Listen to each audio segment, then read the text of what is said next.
সালাম আলাইকুম প্রিয় শিক্ষার্থীবৃন্দ, আশা করি সবাই আল্লাহর অসীম রহমতে ভালো আছো। আমিও আল্লাহর অসীম রহমতে ভালো আছি।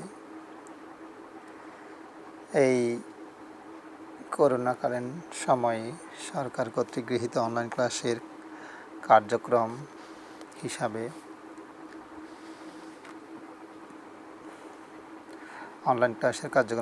আজ আমি মোহাম্মদ আমিনুল ইসলাম, সহকারী শিক্ষক, হাজীগঞ্জ শোলকাটা এস.জে. নিজাম উচ্চ বিদ্যালয় এর পক্ষ থেকে সপ্তম শ্রেণীর ইংরেজি দ্বিতীয় পত্রের একটা টপিকস নিয়ে হাজির হলাম।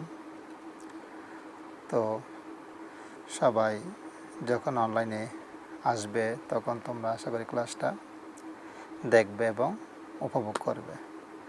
এতে কিছুটা হলে তোমাদের ঘাটতি হ্রাস পাবে এই প্রত্যাশায় যাওয়া যাক আমাদের আজকের আলোচনার বিষয়। আজকে আমি উপরে লিখে রেখেছি অ্যাসার্টিভ টু ইন্টারোগেটিভ।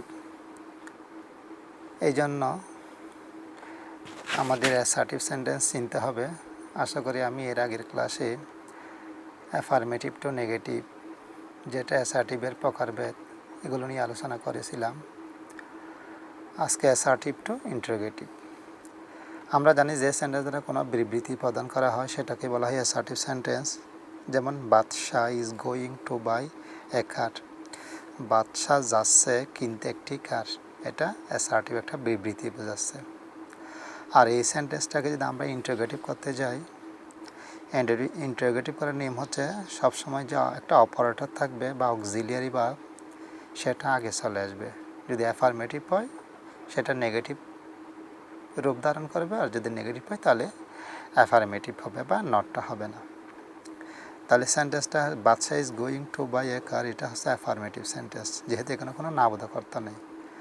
তাহলে ইন্টারোগেটিভ করার নিয়ম হচ্ছে কি, শুরুতে একটা অক্সিলিয়ারি ভার্ব চলে আসবে, আর অ্যাফার্মেটিভ বলে নট হবে না, নেগেটিভ বলে নট হবে ওই অক্সিলিয়ারি ভার্বের সাথে, এবং তাও শর্ট রূপে হবে। যেমন এখানে আমি যদি অপারেটর বা অক্সিলিয়ারি ভার্ব দেখি, তাহলে এখানে হচ্ছে ইজ, তাহলে এবং এটা অ্যাফার্মেটিভ। তাহলে আমরা যখন এটাকে ইন্টারোগেটিভ করতে যাব, অক্সিলিয়ারি ভার্বটা আগে নিয়ে আসবো, অ্যাফার্মেটিভ বিদে একটা নট দিব, তাও সংক্ষেপে। তাহলে আনসারটা হবে কি, ইজ নট, যেটাকে আমরা ইজেন্ট ব্যবহার করি। ইজেন্ট এরকম অ্যান আরটি মাঝখানে একটা অ্যাপোস্ট্রফি দিলে সংক্ষেপ রূপ হয়ে যায় ইজেন্ট, আর বাকিটা রয়ে যাবে। বাদশাহ, ওই যে আমরা অপারেটরটা লিখে রেখেছি সেটা আর হবে না। গোয়িং টু বাই এ কার, শেষে আমাদের প্রশ্নবোধক বা কোয়েশ্চেন মার্ক ব্যবহার করতে হবে। তাহলে আমরা পেলাম কি, কোনো একটা অ্যাসার্টিভ সেন্টেন্সকে ইন্টারোগেটিভ করতে গেলে শুরুতে অক্সিলিয়ারি ভার্ব বসবে, এবং সেটা অ্যাফার্মেটিভ হলে অক্সিলিয়ারি ভার্বের সাথে একটা নট শর্ট রূপে ব্যবহার হবে, এবং বাকি অংশ বসে শেষে প্রশ্নবোধক হবে। 2 নম্বরে যদি আমরা দেখি, she is not a good student, সে নয় একজন ভালো শিক্ষার্থী, বা সে ভালো নয় একজন ভালো ছাত্রী। তাহলে এখানে যদি আমরা আগের মতো দেখি, এখানে একটা অক্সিলিয়ারি ভার্ব হিসেবে আমরা ইজ দেখতেছি, এবং সেন্টেন্সটা কিন্তু নেগেটিভ। তাহলে আমাদের অক্সিলিয়ারি ভার্ব আনার সাথে অক্সিলিয়ারি ভার্ব আনবো যখন, তখন তার সাথে নটটা ব্যবহার করতে হবে না, যেহেতু আমাদের সেন্টেন্সটা অলরেডি নেগেটিভ, এবং নটটা টোটালি ব্যবহার হবে না। তাহলে আমরা ঠিক আগের নিয়মে যদি যাই, তাহলে হবে ইজ, তাহলে আমরা নটটা দিতে পারতেছি না যেহেতু সেন্টেন্সটা নেগেটিভ। তাহলে নটটা না দিলে পরে আমরা শুরু থেকে ব্যবহার করব শি, নটটা কিন্তু আমরা টোটালি আর ব্যবহার করব না। এ গুড স্টুডেন্ট, শেষে প্রশ্নবোধক। আমরা যখন প্রশ্নে দেখব তখন হবে কি, she is not a good student, সে একজন ভালো শিক্ষার্থী নয়। আমরা যখন সেটাকে ইন্টারোগেটিভ রূপ করলাম তখন হচ্ছে কি, is she a good student, সে কি একজন ভালো শিক্ষার্থী। অর্থাৎ শুরুতে আমরা অক্সিলিয়ারি ভার্বটা আনছি আর নেগেটিভ বিধায় নটটা আনি নাই, বাকি অংশটা হুবহু বসিয়ে প্রশ্নবোধকটা ব্যবহার করছি। 3 নম্বরে যদি আমরা দেখি উই ফিনিশড আওয়ার ডিউটিস, আমরা সমাপ্ত করেছি বা শেষ করেছি আমাদের দায়িত্ব। এখানে সাবজেক্টে পরে ফিনিশড, এটা হচ্ছে মূল ভার্ব, তাহলে কোনো অক্সিলিয়ারি ভার্ব নেই। আর যখন কোনো অক্সিলিয়ারি ভার্ব থাকবে না তখন সেন্টেন্সটাকে ইন্টারোগেটিভ করতে গেলে আমাদের ডু, ডাস ও ডিড এর ব্যবহার করতে হবে। আমাদের ডু, ডাস এবং ডিটের ব্যবহার করতে হবে। যখন আমরা প্রেজেন্ট ফর্ম দেখব তখন ডু অথবা ডাস ব্যবহার করতে পারবো, আর পাস্ট ফর্ম হলে ডিড ব্যবহার করব। তাহলে এই সেন্টেন্সটাতে দেখতেছি ফিনিশড, এটা হচ্ছে পাস্ট ফর্ম, এটার প্রেজেন্ট ফর্ম হচ্ছে কি ফিনিশ, FINISH। ফার্স্ট ফর্ম হলে আমরা ডিড ব্যবহার করব। তাহলে শুরুতে আমরা আনবো কি ডিড। যখন কোনো অক্সিলারি থাকবে না তখন আমাদের অক্সিলারি ভার্ব হিসেবে ডু, ডাস এবং ডিটের ব্যবহার করতে হবে। এবং যদি প্রেজেন্ট ফর্ম হয় ডু এবং ডাস হবে, পাস্ট ফর্ম হলে ডিড হবে। তাহলে ডিড যখন ব্যবহার করছি এরপর আমরা দেখবো সেন্টেন্সটা অ্যাফার্মেটিভ কিনা। যেহেতু সেন্টেন্সটা অ্যাফার্মেটিভ, কোনো নাবোধক কোনো ওয়ার্ড নেই, তাহলে এটার সাথে একটা নট হবে, ডিডন্ট। ডিডন্ট বাকি অংশটা হুবহু বসবে উই, তবে মাথায় রাখতে হবে মূল ভার্বটা সবসময় প্রেজেন্ট ফর্মে চলে যাবে। ফিনিশ আওয়ার ডিউটিস, শেষে প্রশ্নবোধক। এইভাবে হলে সেন্টেন্সটা ইন্টারোগেটিভ।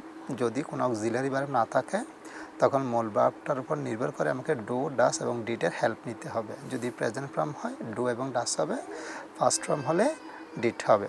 এখানে ফিনিশড এটা পাস্ট ফর্ম, এই জন্য আমরা ডিড ব্যবহার করছি। আবার অ্যাফার্মেটিভ বিদায় তার সাথে একটা নট, ডিডন্ট। বাকি অংশ শুরু থেকে বসাতে গিয়ে দেখতেছি মনে রাখতে হবে মূল ভার্বটা সবসময় ডু, ডাস, ডিড শুরুতে আনলে তখন সেটা প্রেজেন্ট ফর্মে চলে যায়। এই জন্য হয়েছে কি ফিনিশ আওয়ার ডিউটি, শেষে প্রশ্নবোধক।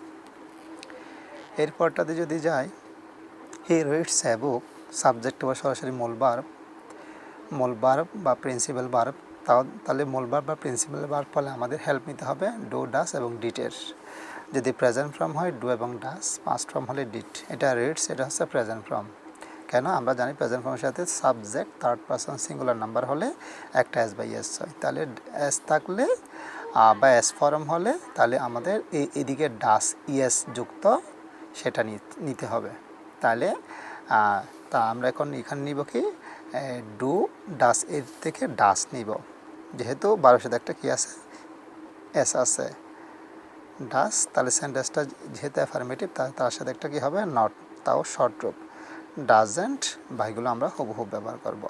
হি, তবে এটা প্রেজেন্ট ফর্ম, অর্থাৎ এটা প্রেজেন্ট ফর্মে আছে, জাস্ট এসটা তুলে দিতে হবে। হি রিড এ বুক, শেষে প্রশ্নবোধক ব্যবহার করতে হবে। তাইলে আমরা পেলাম কি কোনো একটা সেন্টেন্সকে যদি ইন্টারোগেটিভ করতে হয় তাহলে আমরা দেখব সেন্টেন্সটা আর কোনো অক্সিলারি ভার্ব আছে কিনা। যদি থাকে তাহলে সেটাকে আমরা আগে নিয়ে আসবো, অ্যাফার্মেটিভ হলে নট ব্যবহার করবো, নেগেটিভ হলে নট ব্যবহার করবো না। যদি মূল ভার্ব না থাকে তাহলে আমরা ডু, ডাস অথবা ডিডের ব্যবহার করব। হ্যাঁ, আমরা আরও কয়েকটা উদাহরণ দেখি।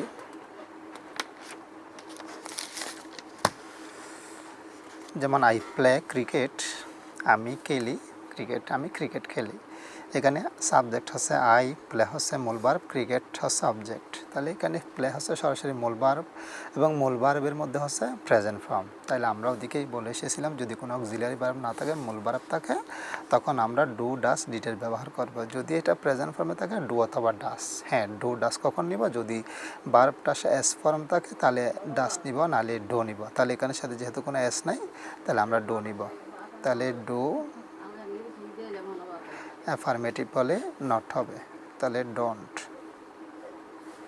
ডোন্ট এখানে ডো হয়েছে কেন, প্রেজেন্ট ফর্ম, আবার এস নেই সেজন্য, এস থাকলে তাহলে ডাসটা হতো। তাহলে ডো অ্যাফার্মেটিভ বিদায় নট, ডোন্ট। তাহলে বাকি অংশ আমরা সিরিয়ালি বসাই দিব। আই প্লে, প্লেটা প্রেজেন্ট ফর্ম, আর এখানে বসে প্রেজেন্ট, তাহলে কোনো চেঞ্জ আসতেছে না, ক্রিকেট। শেষে প্রশ্নবোধক দিব। এখন এরপরে 6 নম্বরে আমি লাগছে কি নোবডি লাভস এ লায়ার, কেউ না ভালোবাসে একজন মিথ্যাবাদীকে, একজন মৃত্যুকে কেউ ভালোবাসে না। এখানে নোবডি যুক্ত, ওই পাশে একটু নোট দিয়ে রেখেছি, নোবডি, নান, অল, নো ওয়ান এই ধরনের যদি সেন্টেন্স যুক্ত অ্যাসার্টিভ সেন্টেন্সকে যখন আমাদের ইন্টারোগেটিভ করতে বলবে তখন এই নো বডি, না, নল, নো ওয়ান এগুলোর জন্য জাস্ট হু বসালেই সেন্টেন্সটা ইন্টারোগেটিভ হয়ে যায়। তাহলে এখানে যদি আমরা এটা করতে যাই তাহলে হু নো এইটার পরিবর্তে এগুলোর পরিবর্তে জাস্ট হু দিলেই হয়ে যায়, বাকি অংশটা হুবহু বসে যাবে। তাহলে এটা ইন্টারোগেটিভে রূপান্তর হয়ে যাবে, হু লাভস এ লায়ার। যদি এখানে যদি অল হেটস এ লায়ার, প্রত্যেকে ঘৃণা করে একজন মৃত্যুকে, তাহলে হয়তো হু হেটস এ লায়ার এইভাবে হয়ে যেত। অর্থাৎ এগুলোর মধ্যে থাকলে জাস্ট হু দিলে এবং বাকি অংশ হুবহু বসালে ইন্টারোগেটিভটা হয়ে যায়। এরপরে this everybody loves his mother বা every one, every mother, every man, every boy, এইভাবে যদি তাকে এভরি যুক্ত থাকে সেই ধরনের অ্যাসার্টিভ সেন্টেন্সকে ইন্টারোগেটিভ করতে গেলে আমাদের যে বিষয়টা মনে রাখতে হবে, everybody, every one, every man, every বয় এই ধরনের থাকলে এটার জন্য হু ডাস নট, হ্যাঁ হু বসে, হুর পরে কী হবে সেটা ভার্বের উপর ডিপেন্ড করবে। যদি মূল ভার্বটা থাকে প্রেজেন্ট ফর্মে তাহলে ডু, অথবা এস ফর্ম থাকলে ডাস হবে। তাহলে এখানে যেহেতু লাভস প্রেজেন্ট ফর্ম, প্রেজেন্টের সাথে আছে তাহলে হু ডাস, আর অ্যাফার্মেটিভের জন্য একটা হবে কি নট। তাহলে আমরা যদি দিব হু ডাস ডাজেন্ট, এক কথায় সংক্ষেপে ডাজেন্ট, হু ডাজেন্ট বা হু ডাস নট, এই মূল ভার্বটা প্রেজেন্ট ফর্মে যাবে, এটা প্রেজেন্ট ফর্মে আছে জাস্ট এসটা তুলে দিলে হবে হিজ মাদার। শেষে প্রশ্নবোধক, যদি এটা পাস্ট ফর্ম থাকতো তাহলে আমরা ব্যবহার করতাম হু ডিডন্ট, আর যদি প্রেজেন্ট ফর্মের মধ্যে এস না থাকতো তাহলে হু ডোন্ট ব্যবহার করতাম আমরা এইভাবে বাকি অংশটা।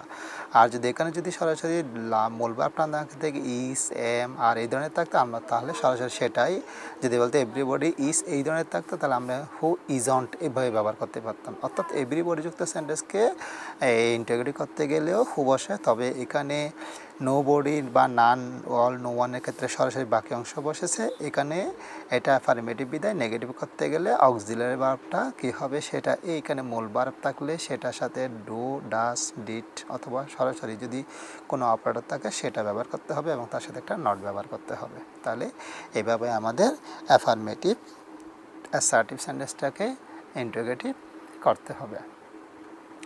এরপরে আমি যদি আরও দু একটা ব্যবহার করি তাহলে করা যায়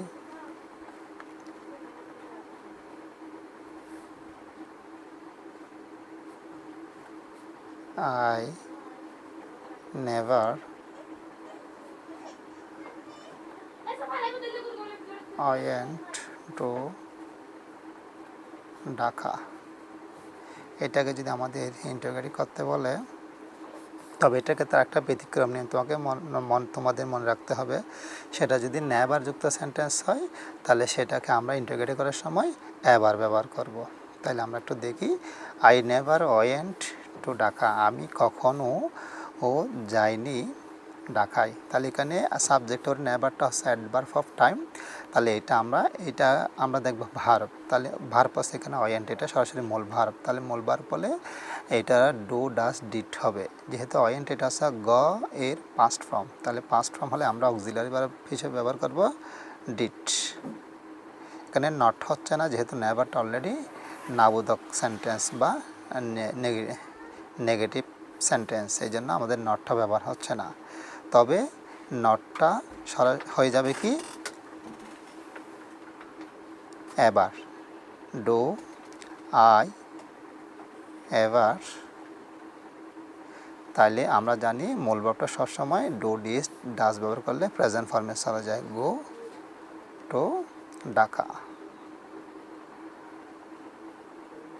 শেষে প্রশ্নবোধক, তাহলে এটা ব্যতিক্রমটা কি হলো, নেভার তো নেগেটিভ সেন্টেন্স বোঝাচ্ছে বিদায় নটটা হচ্ছে না, তবে মূল ভার্ব বিদায় এখানে ডিড হয়েছে পাস্ট ফর্ম বিদায় নটটা হচ্ছে না, নট ডিডের পরে তারপরে তবে নেভারটা এভার হয়ে যাবে, ব্যতিক্রম সেটা মনে রাখতে হবে। আর ডু, ডাস, ডিড ব্যবহার করলে তো মূল ভার্বের পাস্ট ফর্ম হয়েই যায়, তাহলে এটা আমাদের মনে রাখতে হবে। তাহলে প্রিয় শিক্ষার্থীরা এভাবেই তোমরা আরও বেশি বেশি একটু প্র্যাকটিস করবা। যখন কোনো একটা সেন্টেন্সকে ইন্টিগ্রেট করতে যাবে তাহলে তোমাদের মনে রাখতে হবে এখানে অপারেটর আছে কি না, থাকলে সেটা আনবে। শুরুতে অ্যাফার্মেটিভ সেন্টেন্স হলে তার সাথে একটা নট হবে, নেগেটিভ হলে তো হচ্ছে না, নেগেটিভ হলে টোটালি হয় না, এটা পরেও ব্যবহার হয় না। তবে এটা নেভার হলে সেটা এবার হয়ে যায়, আর সরাসরি নট থাকলে সেটা টোটালি ব্যবহার হয় না। আর এভরিবডি আর এই নোবডি যুক্ত সেন্টেন্স হলে একটু ব্যতিক্রম, এটা আলাদা তোমাদের মনে রাখতে হবে। তাছাড়া তোমাদের যদি মূল ভার্ব না থাকে তাহলে ডো, ডাস, ডিড এর ব্যবহার এগুলো তোমাদের মনে রাখতে হবে। তো প্রিয় শিক্ষার্থীরা, তোমরা এগুলো দেখবে, এগুলো তোমরা দেখার পরে তোমরা এইভাবে আরও বেশি বেশি তোমাদের গাইড বই থেকে প্র্যাকটিস করবে, তাহলে তোমাদের বিষয়টা একটু ইজি হয়ে যাবে। এরপরেও যদি তোমাদের অসুবিধা হয়ে যায় তাহলে তোমরা তো তোমাদের শিক্ষকদের সাথে তথা আমাদের সাথে সবসময় যোগাযোগ রাখতে পারো।